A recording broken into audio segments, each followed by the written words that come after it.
The colony ship New Horizon drifted through the empty space between stars, carrying 3,000 sleeping colonists toward their new home on Kepler-4 for 2b. When the Zothran warships appeared, on their sensors, like ghosts materializing from nothing, Captain Alina Vasquez sat in her command chair and watched the massive alien vessels surround her ship with the casual efficiency of predators cornering. "Pray they're hailing us," her communications officer said. His voice tight with barely controlled fear. "Put them through," Alina replied. Straightening her uniform and preparing herself for first contact with a species humanity had never encountered before, the view screen flickered to life, and Alina found herself staring at something from a nightmare. A 4-meter-tall creature that resembled a mantis made of midnight blue chitin, with too many joints in its limbs and eyes that reflected light like polished obsidian. Inferior species. The creature spoke through its translator, its voice like grinding metal. "You have violated the sovereign space of the Zothran hegemony, and you will surrender your vessel immediately, or face obliteration." Alina kept her face neutral despite her racing heart and said, "I am Captain Alina Vasquez of the United Earth vessel New Horizon, and we were unaware this region was claimed territory, but we mean no offense and request permission to continue our journey peacefully." The Zothran commander tilted its triangular head in what might have been amusement or contempt and said, "Your ignorance does not excuse your trespass, and your request is denied, because you will surrender your ship and submit to processing as subjects of the hegemony." "We are a civilian vessel carrying sleeping colonists," Alina said carefully, "and we have no military capability. But we are willing to negotiate compensation or reroute around your territory." "You misunderstand your position," Zothran said. "Because you have no negotiating power, and you will comply, or you will die, and your choice must be made now." Alina looked at her crew and saw the same determination in their eyes that she felt in her chest, and she turned back to the view screen and said, "We choose neither option, and instead we request a diplomatic meeting to resolve this peacefully." The Zothran commander made a sound like breaking glass in the transmission, cut off as the alien warships opened their docking ports and launched boarding craft toward the New Horizon. "All hands prepare for hostile boarding," Alina announced over the ship-wide intercom. "And remember, we are not soldiers, but we will protect our people." The boarding was brutal and efficient as Zothran. Soldiers cut through the New Horizon's hull like it was paper and stormed through the corridors with weapons that fired superheated plasma. Alina and her senior staff stood in the bridge with their hands raised as the massive aliens entered and surrounded them with weapons pointed at their heads. Commander Jirix entered last, ducking through the doorway that was too small for its massive frame, and it approached Alina with slow, deliberate steps. "You are the leader," Jirix stated rather than asked. "I am Captain Alina Vasquez," she replied, keeping her voice steady. "You will order your crew to stand down completely." Jirix commanded. "My crew is already standing down," Alina said. "And we are offering no resistance, Lieutenant Chen?" Her young navigation officer stepped forward and said, "Captain, I can't just—" The plasma blast caught him in the chest before he could finish his sentence, and his body crumpled to the deck like a puppet with cut strings. The bridge went silent, except for the sound of Chen's uniform still smoldering, and the smell of burned flesh filled the air. Alina felt something cold and hard settle in her chest as she looked at Chen's body, and then slowly raised her eyes to meet Jirix's reflective gaze. "That was murder," she said. Quietly, "That was a lesson in obedience," Jirix replied. "And your species will learn this lesson, or you will cease to exist." Alina reached slowly for her command console, and Jirix's soldiers tensed, but she moved with deliberate care as she activated the ship's recorder and transmitted everything to Earth's deep space network. "What are you doing?" Jirix demanded. "I'm making sure my people know what happened here," Alina said. "And I'm making sure they know who you are. Your primitive transmission will mean nothing," Jirix said. "Because your species is barely capable of interstellar travel, and you have no power in this region of space. You killed a young man who was only trying to do his duty," Alina said, still speaking in that quiet, controlled voice. "And you did it without hesitation or mercy." "Yes," Jirix said. and I will kill more of your kind if you do not comply immediately. Alina looked at her crew again and saw tears on some faces and rage on others, but she nodded slowly and said, "We'll comply for now, but I want you to remember this moment because you've made a terrible mistake today." Jyrix made that breaking glass sound again and said, "Your empty threats are amusing but meaningless." The Zothran soldiers herded the crew of the New Horizon into the cargo bay, where the 3,000 sleeping colonists were kept in their cryopods, these containers. Jyrix said, gesturing at the pods, "Will be transported to our processing facilities, where your species will be evaluated for potential use." "They're people," Lena said. "Not cargo. They are resources," Jyrix corrected. "And the hegemony will determine their value." The Zothran spent the next 6 hours systematically stripping the New Horizon of anything valuable while keeping the crew under guard, and Alina watched them work with that same cold hardness growing in her chest when the transfer was complete. Jyrix approached Alina one final time and said, "Your vessel's engines will be destroyed, and you will drift here as a warning to other inferior species who trespass in hegemony space.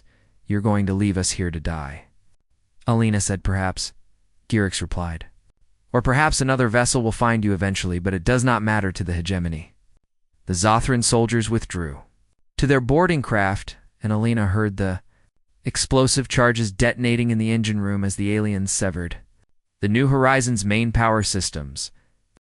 Zothran warships departed as quickly as they had arrived and left the crippled colony ship drifting in the darkness with minimal life support and no way to reach their destination. Lena sat in her command.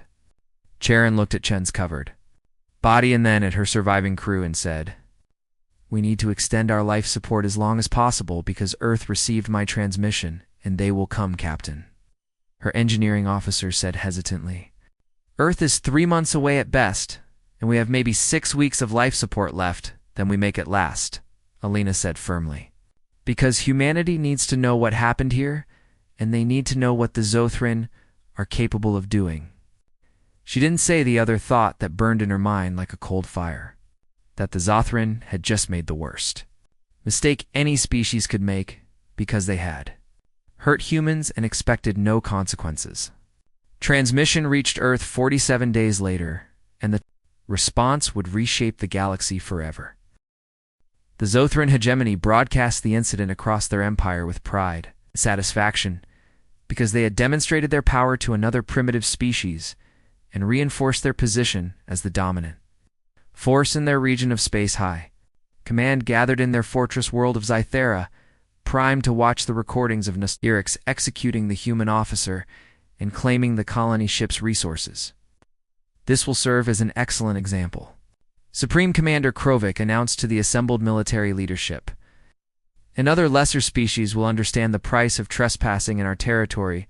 The hegemony had ruled their corner of the galaxy for 3,000 years and had conquered or subjugated 17 different species during their expansion, and they had never encountered meaningful resistance from anyone there. Intelligence Division compiled a brief report on humanity based on observations of their limited presence in space, 12 colony worlds, minimal military infrastructure, fusion-based propulsion systems that were centuries behind Zothran technology, and a fractured political structure that suggested weakness. They are insignificant." Intelligence Director Kellenath reported, and their total military capability consists of approximately 40 vessels.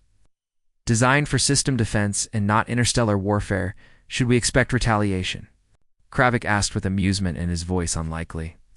Kellenath replied, "Because they lack the resources and the strategic position to threaten the hegemony in any meaningful way."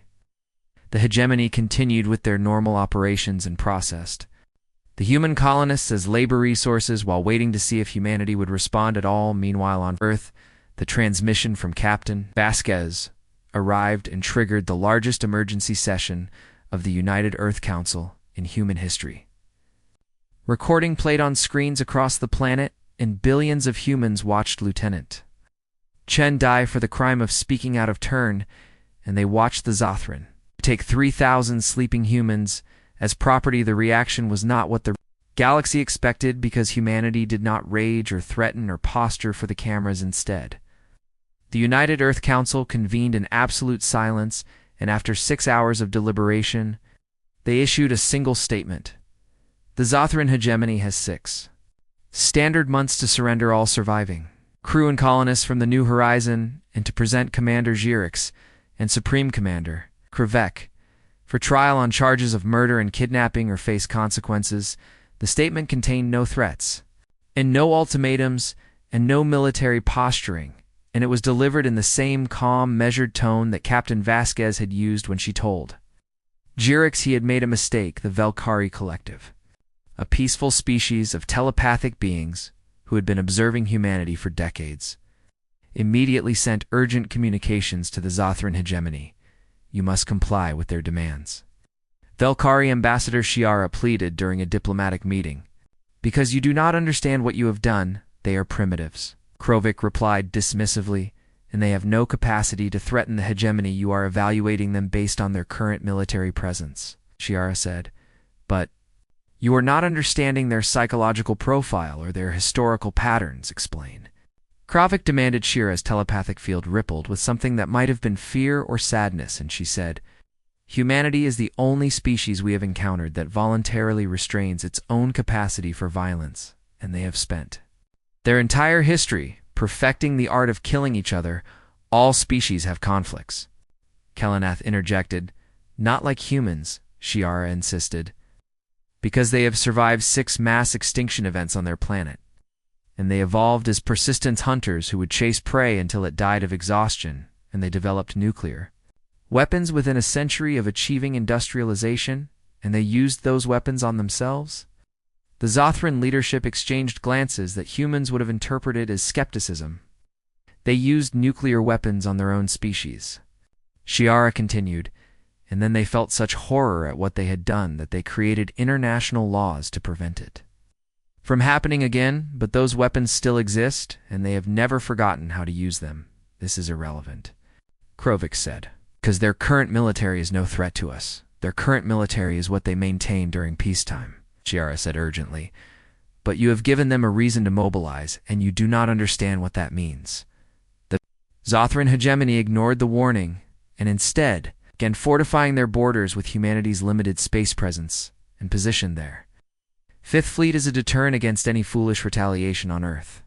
Something unprecedented was happening as every nation and every political faction and every competing interest group suddenly unified with a singular focus.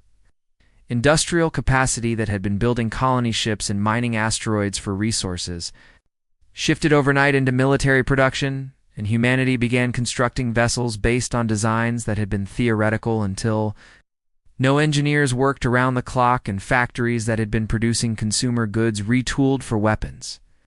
Manufacturing and shipyards expanded at rates that violated every economic model. The Velkari watched this transformation with growing alarm and broadcast warnings to every spacefaring species. They had contact with humanity as mobilizing. Their broadcast said, and you must understand what this means, because they are not preparing for a battle or a campaign, but for total war. Other species observed the human activity with curiosity and amusement, because surely these primitive beings could not pose a serious threat to the mighty Zothran hegemony, the Torgan Republic. A mercantile species that traded with both humans and the hegemony sent observers to Earth's orbital shipyards, and what they reported back sent shockwaves through the galactic community. They are building warships at a rate of 12 per day, the Torgan Observer reported. And the designs incorporate weapons systems we have never seen before. What kind of weapons? The Torgan Council asked. Kinetic accelerators that achieve relativistic velocities, the Observer replied, and missile systems with artificial intelligence and laser arrays that can track thousands of targets simultaneously, in something they call Kasaba howitzers that we cannot fully understand. Surely they cannot sustain this production rate. The Council said they have mobilized their entire species. The Observer replied, and they are treating this as an existential crisis, even though only one of their ships is attacked. The galactic community began to take notice as the 6-month deadline approached, and various species placed bets on the outcome of any potential conflict. Most predicted a quick Zothran victory followed by harsh terms imposed on humanity, but a few observers who had studied human history more carefully began quietly moving their assets away from Zothran space. The hegemony remained confident and even contemptuous of the human ultimatum, and Supreme Commander Provoked issued a public statement declaring that any human vessels entering hegemony space would be destroyed immediately in Earth. Military commanders briefed the council on their readiness, and the statistics were sobering. 800 newly constructed warships crewed by volunteers, who had trained in accelerated programs, and a civilian population that had voted 96% in favor of military action if the deadline passed without compliance. Are we ready? The council president asked Fleet Admiral Chen, uncle of the murdered lieutenant, replied with cold certainty. We have always been ready because violence is humanity's oldest skill, and we have never forgotten how to use it. The 6-month deadline arrived, and the Zothran hegemony had done nothing except strengthen their military positions and issue threats to the United Earth. Council met one final time and voted unanimously to proceed with what they called Operation Consequences. The order went out to every human vessel and every military installation. Humanity had been provoked, and now the galaxy would learn why that was a mistake in Zothran space. Supreme Commander Provoked received reports that human vessels were approaching the borders, but he dismissed them as insignificant because what could 40 or even 400 primitive ships do against the might of the hegemony? He was about to discover exactly what humans could do when they stopped restraining themselves, and the answer would horrify the entire galaxy. The 6-month deadline expired at exactly 0000 hours Universal Standard Time, and the Zothran hegemony had not responded to humanity's demands in any way, except to reinforce their military positions along the border regions. Supreme Commander Provoked sat in his command center on Zythera Prime and monitored the disposition of his forces with satisfaction, because the Fifth Fleet had been positioned perfectly to intercept any human vessels that dared to enter hegemony space.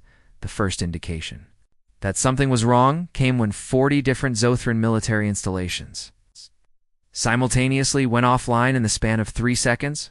What just happened? Provoked demanded as alarms began screaming throughout the command center. Sir, we've lost contact with all forward bases within 20 light-years of human space. His operations officer reported with confusion in his voice. Lost contact or lost the bases? Provoked asked. The answer came from the automated monitoring systems as they processed light-speed transmissions from the affected sectors and displayed images of total devastation, where artified military stations had been reduced to expanding clouds of debris. They're all gone, the operations officer said in disbelief. And every single installation was destroyed within seconds of each other. How is that possible? Provoked demanded. Because our bases were separated by light years, and no fleet could have coordinated such an attack. Intelligence Director Kalanath pulled up analysis of the debris patterns and said, these were not ship-based weapons, but kinetic strikes from relativistic projectiles, and the humans launched these weapons months ago and timed them to arrive simultaneously. The realization hit Provoked like cold water, because the humans had not waited for the deadline to expire before acting, but had launched their first strike immediately after issuing their ultimatum, and had simply waited for the weapons to arrive at their targets. Simple tungsten rods, Kalanath continued, accelerated to a fraction of light speed and guided by basic navigation systems, but the kinetic energy release was equivalent to nuclear weapons. How many bases did we lose? Provoked asked. 40 installations, Kalanath replied, and approximately 30,000 personnel before Provoked could formulate a response. New reports began flooding in from the border world of Katara. A single human vessel has entered orbit around Katara, the communications officer reported, and it is broadcasting a message. One ship, Provoked said with returning confidence. They dare to threaten us with a single vessel. The message played across the command center, and a human voice spoke with absolute calm. This is Commander Sarah Chen of the United Earth Ship Consequences, and we are here to retrieve our people, and you have 24 hours to comply with our demands. Provoked stared at the image of the human vessel on his display and felt insulted by its presence.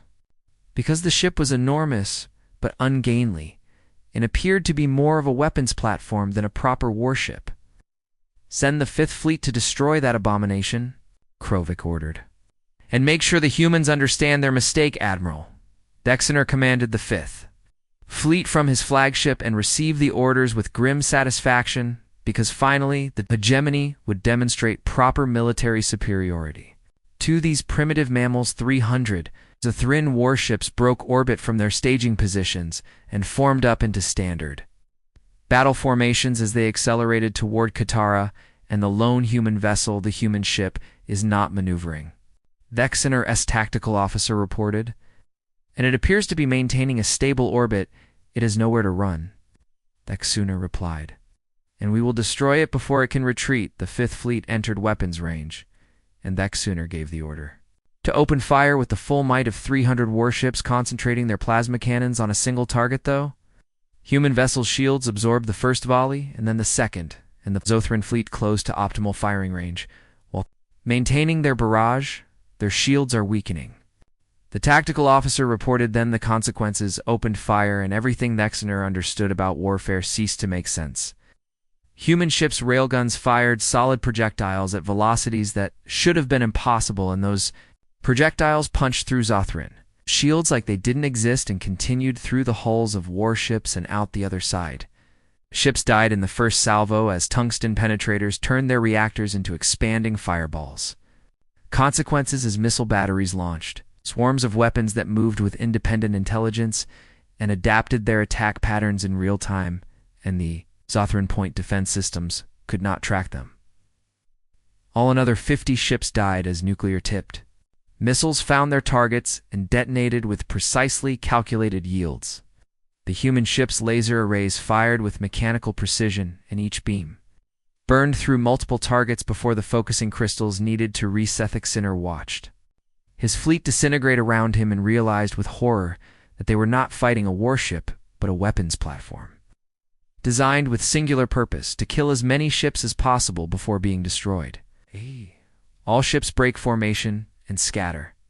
Dexter ordered, abandoning any pretense of organized tactics. The consequences continued firing with methodical efficiency, and then it deployed something new, cylindrical objects that launched from its ventral bays and accelerated toward the Zothran fleet. "What are those?" Dexter demanded. The answer came when the first cylinder detonated and released a focused beam of nuclear fire that vaporized 15 ships in a cone of destruction that extended for hundreds of kilometers. "Kasaba howitzers," his tactical officer said with disbelief. "And they are using nuclear weapons as directed energy weapons." The battle lasted 3 hours, and when it ended, 287 Zothran warships had been reduced to debris, and the remaining 13 vessels fled back to hegemony space with their shields failing and their hulls breached. The consequences hung in orbit over Katara, damaged but still functional, and broadcast another message to the planet below. "You have murdered our people, and you have refused our lawful demands," Commander Chen's voice said, "and we do not want your world or your resources, but we want our people returned, and you have 12 hours to comply on Zythar Prime."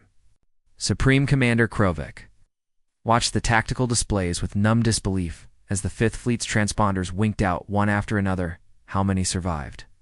he asked quietly. 13 ships, Kellenath replied. "They are heavily damaged. We sent 300 warships," Provoked said, "and one human vessel destroyed nearly all of them." "Yes." Kellenath confirmed. Provoked looked at the image of the human ship and realized that everything he had believed about humanity's military capacity had been catastrophically wrong. "What are they?" he asked. "They are what the Valkyrie tried to warn us about," Kellenath replied. "And they are a species that has spent 10,000 years perfecting the art of killing, and they have built their warships." Accordingly, Provoked considered his options and came to a decision that he believed would demonstrate hegemony's strength if the humans wanted to threaten Zothran worlds. Then the hegemony would demonstrate that such threats had consequences. "Execute 10 of the human prisoners," he ordered, broadcasted across all channels, so the humans understand that we do not bow to intimidation. Kellenath hesitated and said, "Supreme Commander, that may not be wise. It is necessary." Provoked insisted, "Because we must show strength." Executions were carried out and broadcast throughout hegemony space and to the human fleet and Supreme Commander. Provoked believed he had sent a clear message about Zothran Resolvi. Did not understand that he had just made the second worst decision in hegemony history, and that the first worst decision had been attacking the New Horizon aboard the Consequences. Commander Sarah Chen watched the execution, broadcast with her bridge crew, and she saw the faces of the 10 humans who died because the Zothran refused to accept reality. She opened a secure channel to Earth Command and said 3 words, requesting weapons release. The response came back within minutes. Proved, and God help them, because we will not. Chen looked at her tactical officer and said, target the military infrastructure on Katara and begin orbital bombardment, ma'am. Her tactical officer said carefully, those are civilian population centers below those installations. Then the Zothran military should not have built their bases in cities. Chen replied coldly, and we will give them 1 hour to evacuate before we begin. The broadcast went out too. Katara warning civilians to evacuate the target. So in exactly 1 hour later, the Consequences began, methodically destroying every military facility on the planet while carefully avoiding civilian casualties wherever possible. The galaxy watched in horror and fascination as a single human warship reduced to hegemony. Border world's military capacity to rubble, and the Zothran finally began to understand that they had provoked something far more dangerous than they had imagined. The Zothran hegemony's response to the bombardment of Katara was swift and driven by rage, rather than strategic thinking, because Supreme Commander Provoked could not accept that his military had been humiliated by what he still considered a primitive species. Kill the remaining human prisoners, he ordered, and broadcast every execution so these mammals understand that we will not be intimidated. Intelligence Director Kellenath tried one last time to inject reason into the situation and said, Supreme Commander, the humans have demonstrated capabilities we did not anticipate, and perhaps we should consider negotiation. Never. Provoked snarled, because the hegemony does not negotiate with inferiors, and we will mobilize the entire fleet and crush humanity once and for all. The order went out across hegemony space, and 10,000 warships began moving toward human-controlled regions, while the remaining human prisoners were executed in a systematic display of defiance. The broadcast reached Earth and the United Earth Council watched as the last survivors of the New Horizon died on camera, and the mood in the council chambers went from cold determination to something darker. They have killed all our people, Council President Martinez said quietly, and they have declared their intention to invade our space fleet. Admiral Chen stood before the council with red eyes, because some of those executed prisoners had been distant relatives, and he said, we need to change our rules of engagement, because the current restrictions are allowing the Zothran to believe they can win. What are you proposing? Martinez asked. Total war, Chen replied. We stop fighting to retrieve our people because they are dead, and we start fighting to ensure this never happens again. The vote was put to Earth's entire population through the emergency referendum system, and the results shocked even those who expected support for military action. 94% voted in favor of unrestricted warfare against the Zothran hegemony. Rules of engagement that humanity had carefully maintained throughout the conflict were removed and replaced with a single directive: eliminate the Zothran capacity to wage war by any means necessary. The human fleet received the new orders, and commanders across all vessels asked their superiors to confirm, because they could not believe what they were reading. But the orders were verified and authenticated. At the highest levels, Admiral Chen broadcast to the entire human fleet, the Zothran hegemony has murdered our people and threatened our worlds, and they have demonstrated that they understand nothing except overwhelming force, and we will give them exactly what they understand. Operation Scouring began with coordinated strikes across 300 Zothran systems, simultaneously as human fleets that had been hiding in deep space suddenly activated and began systematic destruction of military targets. The human tactics disturbed even neutral observers because they were not designed to conquer territory or XP capture resources, but to methodically eliminate the enemy's capacity to fight before each engagement. Human ships broadcast the names and identification numbers of every Zothran military officer they were targeting, along with detailed explanations of why they were being killed. This is psychological warfare. Velkari Ambassador Shiara said during an emergency session of the Galactic Council. And the humans are making each death personal rather than statistical. It is barbaric.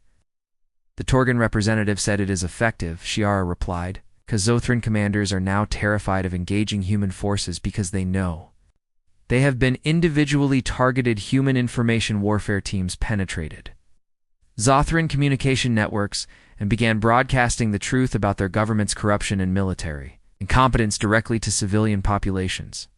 Citizens watched recordings of their leaders lying about human capabilities and sacrificing military units for pride rather than strategic necessity.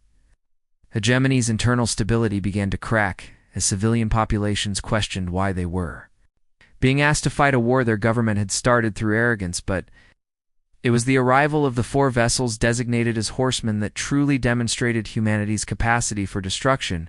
When restraints were removed, each horseman was a mobile weapons platform 3 times the size of the consequences and carried payloads that made the Galactic Council threaten sanctions against humanity. Those vessels carry planet-cracking weapons, Shiara said with horror in her telepathic field. And humanity has always claimed they would never develop such things. We never claimed that. The human ambassador replied coldly, and we claimed we would never use them, but the Zothran changed the equation when they used biological weapons. The biological weapon attack had occurred 2 months into the war when Zothran scientists developed a virus specifically targeted at human genetic markers and released it on the colony world of New Providence. 200,000 civilians died in agony as the virus destroyed their immune systems, and the attack was broadcast by Zothran propaganda networks as a great victory. The human response was to immediately withdraw all restrictions on weapons development and deployment. They used our biology against us, Admiral Chen said during the emergency strategy session, and they turned our genetics into a weapon, and we will respond proportionally. Proportionally means planet crackers. One admiral objected, and that crosses every line we have established. The Zothran crossed those lines first. Chen replied, and we will not allow them to believe biological warfare is acceptable. The 4 horsemen arrived at the 4 Zothran fortress worlds that served as military-industrial centers for their empire and broadcast a final warning. You weaponized biology? The message said.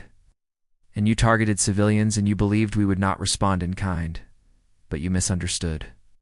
Because we will not use biological weapons against you, since we are better than that, but we will eliminate your capacity to wage war for the next 1,000 years. The Zothran military scrambled every available defense, but the horsemen had been designed specifically to survive long enough to deploy their payloads. Vessel carried weapons that did not simply bombard a planet's surface, but destabilized the geological structure through precisely calculated detonations and tectonic weak points. The bombardment of each fortress world took 6 hours, and when it ended, the planets were geologically devastated, with their military production facilities destroyed and their resources denied for generations. The human fleet specifically avoided targeting the Zothran homeworld because, despite everything, humanity refused to commit genocide. We are not monsters, Admiral Chen broadcast to both human and Zothran forces.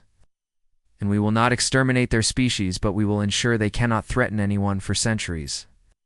The Zothran civilian government, watching their military leadership drive their civilization toward extinction, staged a coup and overthrew Supreme Commander Krovik and his inner circle. The new civilian leadership immediately broadcast unconditional surrender and requested terms.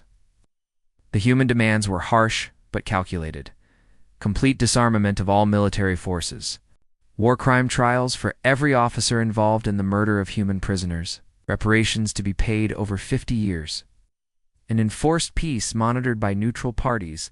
The Zothran hegemony collapsed as member species that had been subjugated for centuries saw their oppressors humbled and declared independence. War ended 18 months after it began, and the galaxy was forever changed. But what shocked the galactic community more than the efficiency of human warfare was what came next. Human relief ships arrived at devastated Zothran worlds carrying food, medicine, In construction materials, human engineers began helping rebuild civilian infrastructure while carefully avoiding any military applications. Human medical teams treated wounded Zothran soldiers and civilians without discrimination. Why are they doing this? The Torgan representative asked the Galactic Council. Because they won the war and destroyed the hegemony, and now they are helping their enemies. Because humans understand something we do not, Shiara replied, and they know that violence is a tool to be used when necessary, but not a virtue to be celebrated. The human ambassador addressed the Galactic Council and said, "We did not want this war, and we took no pleasure in the destruction we caused, but the Zothran gave us no choice, and now the war is over, and there is no reason for their civilians to suffer. Your species terrifies us." One council member said bluntly, "Good." The human ambassador replied, "Because fear of what we can do will prevent others from forcing us to do it again, but understand that we would prefer to build than destroy, and we would prefer to trade than fight, and we would prefer peace too. War, but we will not allow others to mistake our preference for peace as inability to wage war." The Galactic Council established new protocols for dealing with humanity and designated human space as a protected zone with special diplomatic requirements. Every species that had contact with humanity received briefings about human psychology, and history ambassadors learned about concepts like proportional response and rules of engagement, and the human tendency to establish laws to limit their own capacity for violence. 10 years had passed since the end of the Zothran. War in the galaxy had transformed in ways that no one could have predicted. When the conflict began, the former hegemony territories had fractured into 17 independent nations as subjugated. Species reclaimed their sovereignty and established their own governments with human support and mediation. Earth had become an unexpected power in galactic affairs, not through military dominance, but through the reputation that had been earned. In Blood and Fire, Ambassador Marcus Webb stood at the podium of the Galactic Council and addressed the assembled representatives from 200 spacefaring species. "We are here today to discuss the Interspecies Academy," Webb said. "And this institution will be dedicated to preventing the mistakes that led to the Zothran War." The Academy had been proposed by the Valkyrie Collective as a way to foster understanding between species and to teach the lessons learned. From humanity's violent introduction to galactic politics, our species will contribute resources and personnel," Webb continued. "Because we believe education is the path to preventing future conflicts," the Zothran representative, a civilian official named Kelmara, raised her hand to speak, and Webb recognized her with a nod. "The Zothran people wish to participate," Kelmara said, her translator converting her clicking speech into standard galactic. "And we believe we have much to learn and much to teach about the consequences of arrogance." The proposal was approved unanimously, and construction began on a massive station in neutral space that would house students from every willing species. Meanwhile on Earth, Captain Alina Vasquez's daughter Maria graduated from the Unified Space Force Academy with honors and had been selected as one of the first human instructors for the new Interspecies Academy. Maria Vasquez stood before her mother's memorial at Arlington Cemetery and looked at the plaque that commemorated the crew of the New Horizon. Elena. Most of her crew had survived their ordeal in space after a human rescue. Mission had found their drifting vessel with only days of life support remaining, but Alina had died 5 years later from complications related to the prolonged exposure to minimal life support conditions. "I wish you could see this, Mom," Maria said quietly to the stone, "because you would be proud of what came from your sacrifice." The memorial service for the New Horizons crew had become an annual event attended by representatives from dozens of species. Wanted to honor the humans who had triggered the galaxy's transformation. The Zothran ambassador to Earth, an elderly warrior named Vexler, who had lost 3 offspring in the war, attended every year and placed flowers at the memorial. This year was different because Vexler carried an ornate container that held the ashes of Commander Jirix, who had died in prison while awaiting execution for war crimes. "Commander Vasquez," Vexler said, approaching Maria after the ceremony, "I bring something that belongs with your family." Maria looked at the container and understood what it represented. The Zothran, who had murdered Lieutenant Machen and started the chain of events that led to war. "Why bring this here?" Maria asked without hostility, because Zhirek spent the last 10 years of his life trying to understand what he had done. Vexler replied, and he asked that his ashes be brought to this place so that he could face the consequences of his actions. Even in death did he understand.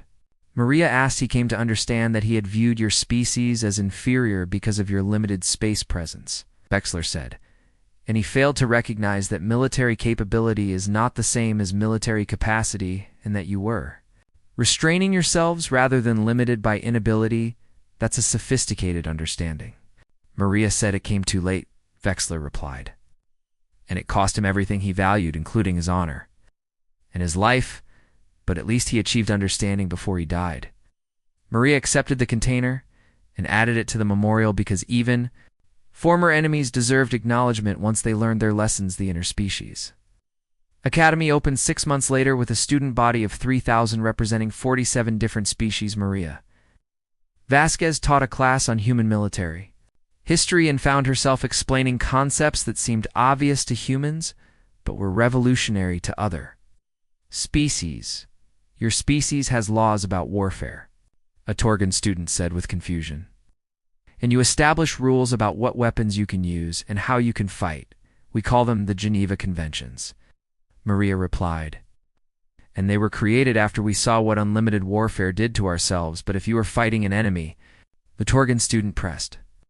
Why would you limit your own effectiveness because we learned that some victories cost more than defeat? Maria said. And we learned that the methods you use in war determine what kind of peace follows. A Zothran student named Kurth raised his hand and asked, Is it true that humans feel guilt about the destruction you caused to our fortress worlds? Yes, Maria replied honestly, and many of our soldiers and officers struggled with what they were ordered to do, but you did it anyway, Kurth said, because your government forced us to make terrible choices, Maria said. And we chose the option that ended the war while avoiding genocide. We were taught that humans are natural warriors, Kurth said, and that violence comes easily to you. Violence does come easily to us, Maria admitted, but that doesn't mean we enjoy it or seek it out. And in fact, the ease of violence is exactly why we establish so many rules to restrain ourselves. The class discussions became the foundation for a new field of study called comparative warfare psychology. And researchers from dozens of species tried to understand what made humanity unique. The Velkari published their comprehensive study of human psychology, and it became required reading at the Academy. Humans are the only species we have encountered, the study concluded, possesses both the capacity for extreme violence and the moral framework to control that capacity, and this combination makes them simultaneously the most dangerous and the most trustworthy species in the galaxy.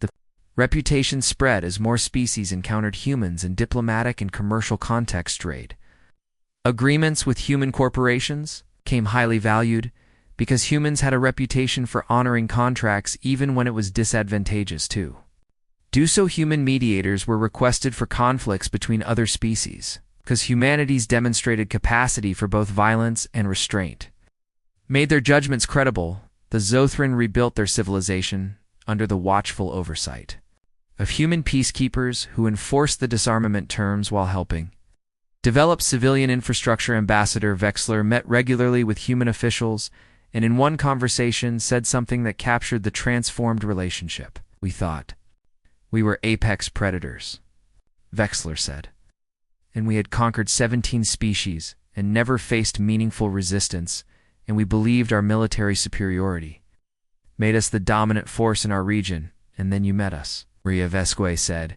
and then we learned we were children playing at war, Vexler replied. Because you were a species that survived by hunting creatures that could kill you, and you learned a persistence. Hunt by running prey to exhaustion. And you developed nuclear weapons and used them on yourselves, and you still survived. We almost didn't survive, Maria said quietly. But you did, Vexler said. And you learned from every mistake. And you turned your capacity for destruction into a deterrent rather than a weapon of first resort. It's not perfect, Maria said, and we still struggle with our violent impulses. That struggle is what makes you trustworthy, Vexler replied. Because species that have never struggled with violence do not understand how to control it. The conversation was recorded and became part of the Academy's curriculum on interspecies relations, 20 years after the war. Galactic Council formally recognized humanity as a major power and granted Earth a permanent seat on the Security Council. Recognition came with responsibilities, including peacekeeping operations and conflict mediation and humanitarian assistance. Vessels patrolled trade routes and protected shipping from pirates and responded to distress calls regardless of the species involved. The galaxy had learned its lesson about humanity, but humans had also learned lessons about themselves, we discovered. That we could wage total war? Fleet Admiral Chen said in his retirement speech. And we discovered we could win against opponents who outmatched us technologically, numerically. But we also discovered that victory without mercy is hollow. The speech was broadcast across human space and beyond. As Chen reflected on the costs of the Zothran War, we lost 3,000 colonists and 60 crew members to Zothran aggression, Chen said, but we killed hundreds of thousands of their military personnel and devastated 4 of their worlds in the question. We must ask ourselves is whether that exchange was just the answer, Chen argued, was complex because the war had been necessary to stop Zothran aggression, but the methods used had crossed lines that humans had promised never to cross. We used planet-cracking weapons, Chen said, and we justified it by saying the Zothran used biological warfare first, but we must acknowledge that we chose to escalate rather than find another way. The speech sparked intense debate on Earth, throughout human colonies, about the ethics of the war and the appropriate use of force.